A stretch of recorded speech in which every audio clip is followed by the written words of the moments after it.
Hi, I'm Jake Porter, and I'm a National Certified Counselor, a CSAT, and a CMAT down in the Houston area. I'm the founder and the president of Daring Ventures Counseling, Coaching, and Consultation LLC. We specialize in the treatment of addiction and trauma, and I'm here presenting this weekend on the couple-centered recovery disclosure model. Couple-centered recovery is something that I've been working on for a few years. The work of Alex Katahakis has really inspired this, as well as the training that I've been doing in couples work, specifically emotionally focused therapy from Sue Johnson. So in our CSAT training and in the training we do as sex addiction therapists, one of the most important pieces of that treatment protocol is what we call a disclosure. And this is particularly for people who are in relationships, who've been in relationships and are seeking to salvage the relationship through the recovery process. And if discovery is that moment when a partner finds out that their husband or their wife has been acting out sexually without their knowledge, when kind of that world comes crashing down, disclosure is that first mark that we really aim for, in which we seek to do a few different things. One, we want to help the addict to actually own up to the reality of his behavior. We want to help the partner to also know what her reality has been, to understand that she hasn't really been crazy the whole time, that something has been going on. And then from that point, help them to begin rebuilding trust. Without a knowledge of the truth, there can't be trust rebuilt. There can't be a grief over what's been lost. So in my CSAT training, I recall a guy who was a more experienced CSAT say to me that disclosure is necessarily traumatic. He even said it's kind of like putting a partner right in front of an oncoming train, and we're just going to try to help her get through it as best she can because she's about to hear all this stuff. And I remember thinking, wow, that is terrible. Like, that's really, really difficult. And I've heard some therapists, thankfully this isn't the mindset in the ITAP community, but I've heard some therapists outside our community talk about this is just content, tell her not to take it personally, it's just data, try to help her just get the content down, and then we can process it later. But what we know now from interpersonal neurobiology, from studies in adult attachment, we now know that it's impossible for that time of disclosure to just be about content. There is a process going on, and that coupleship, that relationship is in the room, and it's going to be affected by the process of the disclosure, and then it's going to leave the room different in some way.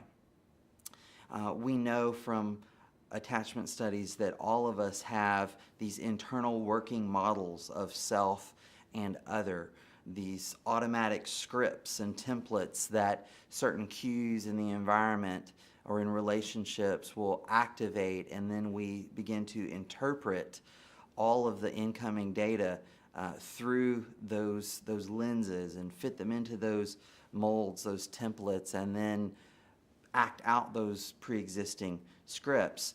And I think that often what happens, and I watched this happen in many of the early disclosures I did in my own practice, is that we inadvertently coach the couple in the disclosure process to reinforce those scripts and those models, things that we know we're eventually going to have to get to and work on.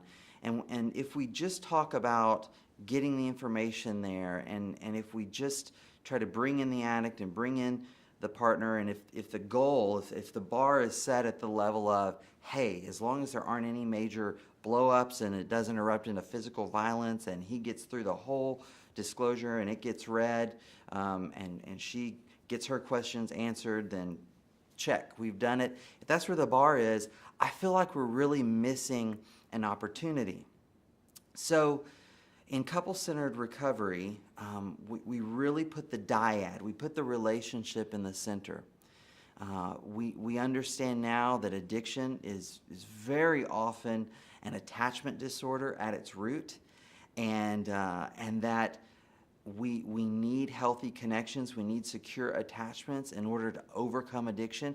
We also know from trauma, thinking about the partner who's experienced betrayal trauma, we know that trauma is overcome in part through having those secure relationships in place to help us move through the rewriting of the narrative. So we put that coupleship in the center of the process from the very beginning, and we then leverage the power of the attachment system that is already wired in to us in order to maximize the potential healing that takes place in the disclosure. So what does that look like? Well, of course, we start out with assessment, and there are contraindications for a couple-centered recovery disclosure. You wouldn't do this with someone who's already decided that they're going to leave the relationship. And of course, if there's any sort of ongoing abuse, the typical kinds of contraindications for any disclosure, we're not going to do it. But another one that's really big is if there's extreme narcissism, lots of narcissistic traits, tendencies there, then a more traditional disclosure may be more necessary. Not that we don't want to address that narcissism but in the addict, but we don't want to open the partner to further traumatization, which could happen if we're seeking to actually set them up for relational healing and then he reacts in shaming ways. So we'll screen, we'll do a lot of assessments, all the traditional assessments, but particularly we're going to pay attention to attachment styles. And the ECR, the Experiences in Close Relationship Scale, is built in to the SDI and the IPAST. We're going to look at that because that tells us a lot about the affect regulation or dysregulation of both clients. If they're preoccupied, we know that they are probably biased toward a hypoarousal, and if they're dismissive, hyperarousal, if they're dismissive, they're biased toward that hypoaroused state. And we're going to be mindful of that, and we're going to start working with them on affect regulation in the preparation process.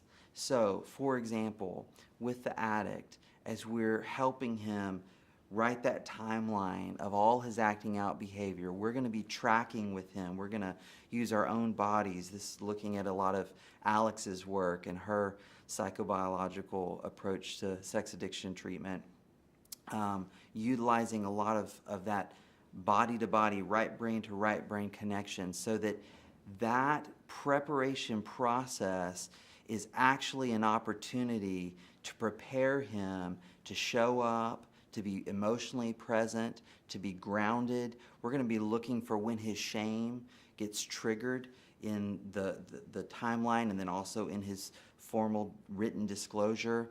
And we're going to pause in those moments, and we're going to do some work to help him consolidate and integrate and learn how to stay present. We're going to do mentalization work and interoception work and help him imagine what it's going to be like when he says this to his partner. All of this to prepare him to show up and be in that moment in an emotionally and relationally present way.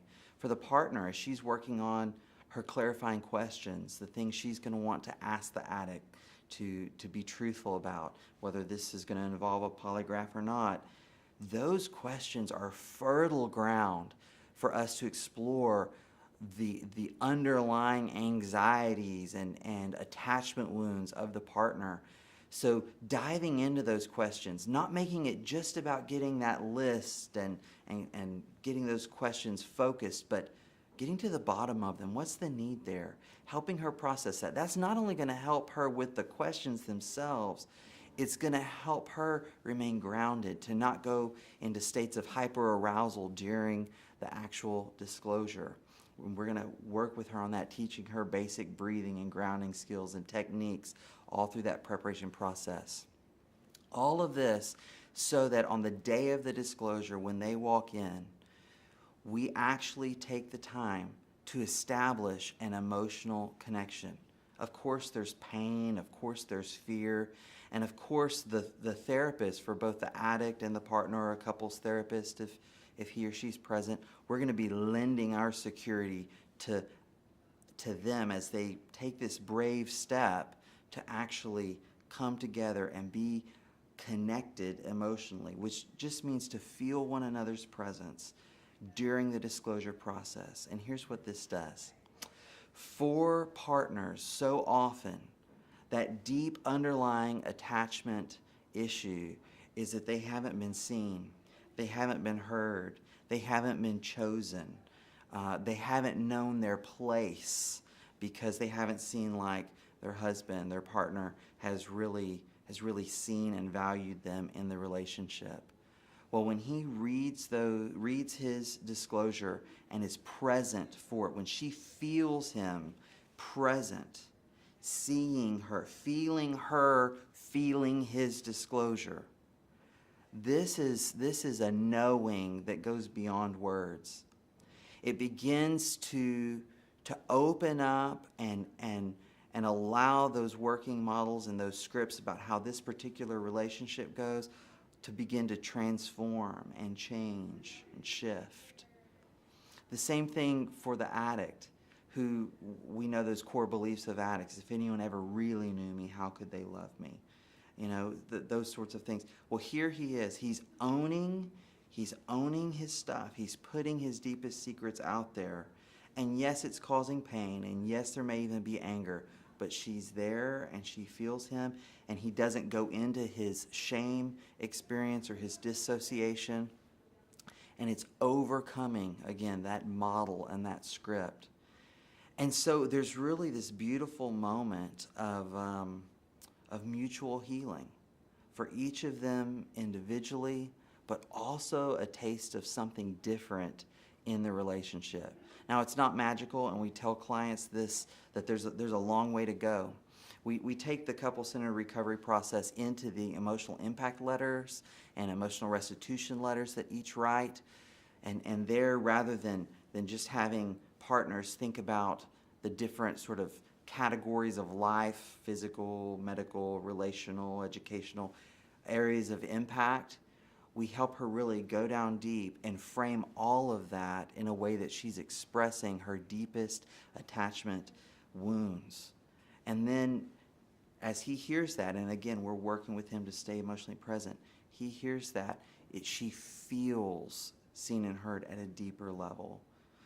So in sum, what we're doing here is we're integrating some of the latest from the research in interpersonal neurobiology, from emotionally focused therapy, from the work that so many other CSAT therapists are doing around the country and around the world. We're putting that together to try to create a process that is going to leverage that potential attachment for a couple from the very beginning of treatment, the first phases of treatment, so that they can grow together and heal together.